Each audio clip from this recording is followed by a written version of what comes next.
عدالتوں میں لڑائی نہیں ہوتی. ہمارے یہ فوجی عدالتوں کا مسئلہ تھا.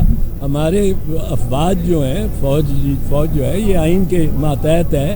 آئین کے ماتحت چلنے کی یہ خواہش رکھتی ہے, مزاج رکھتی ہے. تو اس میں کوئی ایسی بات نہیں ہے.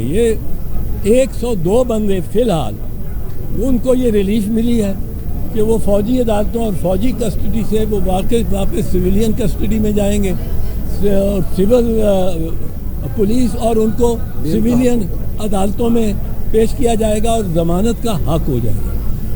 فوجی عدالتوں میں ایک عدالت کا آپ سمپل پہلا اصول ہے کہ جو جج ہے وہ انڈیپینڈنٹ ہونا چاہیے.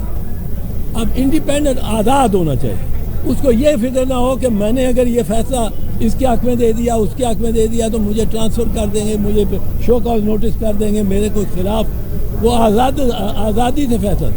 لہٰذا ہمارے آئین کے تحت عدالت وہی ہو سکتی ہے جس کے پہ ہائی کورٹ کا کی دسترس, صرف ہائی کورٹ کے باہر جو ہے کہ اختیار سے باہر اس کے سپروائز کرنا, اس کو دیکھنا, اس کو ایڈمنسٹر کرنا, وہ عدالت ہی نہیں ہے.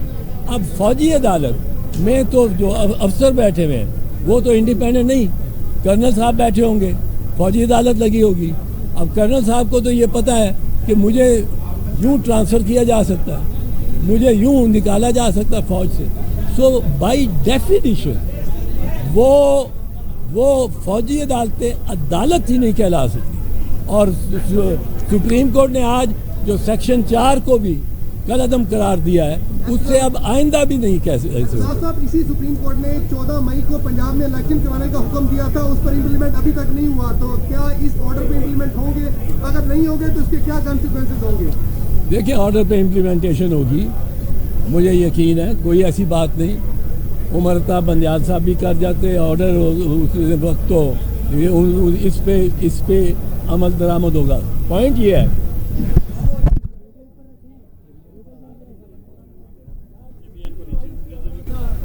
فوجی عدالتوں کو یا ڈی لیجٹمائز کرنا اور کچھ نہیں کرنا. ججوں نے جا کے خدا نہ خواستہ خود کو فوجی افسروں کو عدالت سے اٹھا کے تو نہیں کرنا. لا انہوں نے ڈکلیئر کرنا, انہوں نے لا ڈکلیئر کر دیا. اب فوجی عدالتیں نہیں بیٹھ سکتی آئین اور قانون کے تحت. سر میاں صاحب کے بارے میں نواز شریف صاحب نے جس طرح گفتگو کی ہے,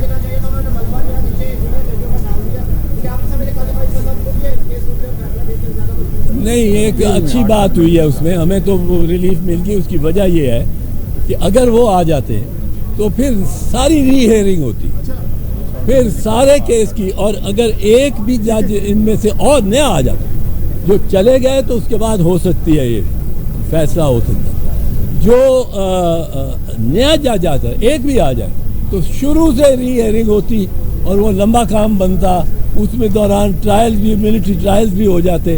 تو انہوں نے یہ اچھا فیصلہ کیا کہ وہی بینچ رکھیں تاکہ وہ سارا ری ہیئرنگ اور ساری وہ دلائل شلائل دینے کا. صاحب یہ بتائیں کہ نواز شریف صاحب نے جس طرح خطاب کیا, اس طرح لگ رہا ہے کہ وہ چوتھی مرتبہ وزیر اعظم بننے کے لیے چیزیں جو ہے وہ تمام طے ہو چکی ہیں. آپ اس کو کیسے دیکھ رہے ہیں بطور پولیٹیشین بھی اور بطور لائر بھی؟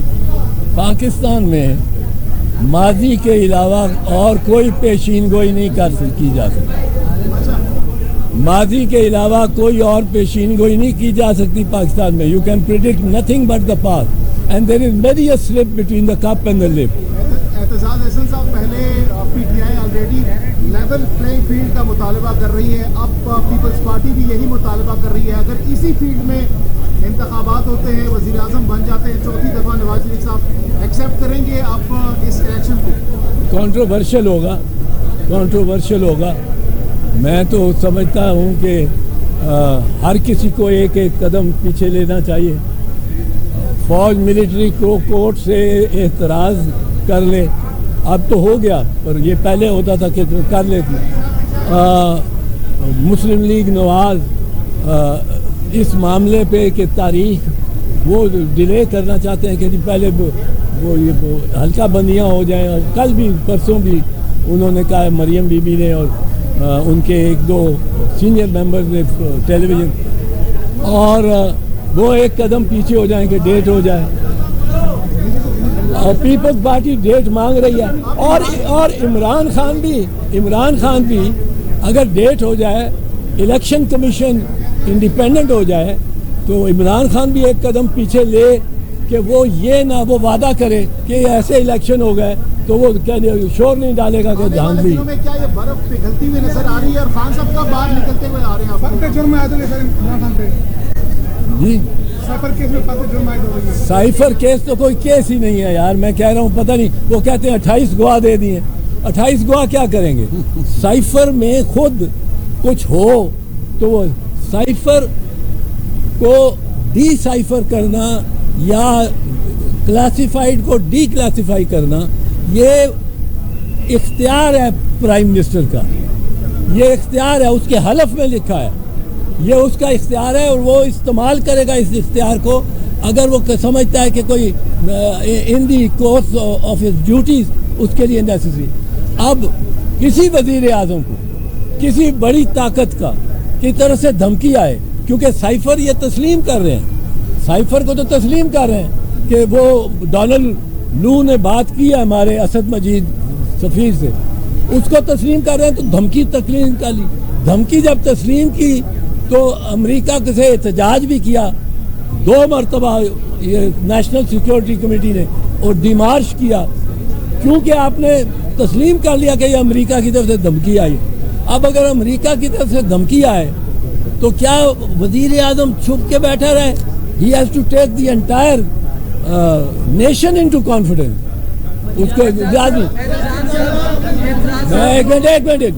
اب اگر سائفر خود زہریلا نہ ہو, اس میں کوئی زہر نہیں جو کہ ملزم کے خلاف استعمال ہوتا ہے, اس میں کوئی زہر نہیں, وہ تو ایک ایسا رکا ہے جس کی 40,000 کاپیاں نکال کے آپ بانٹ سکتے ہو. It is not secret, the prime minister has not made it secret. اب اگر سائفر میں ہی کچھ نہیں تو وہ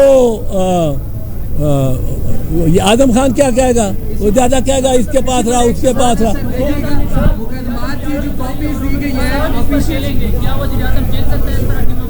کیا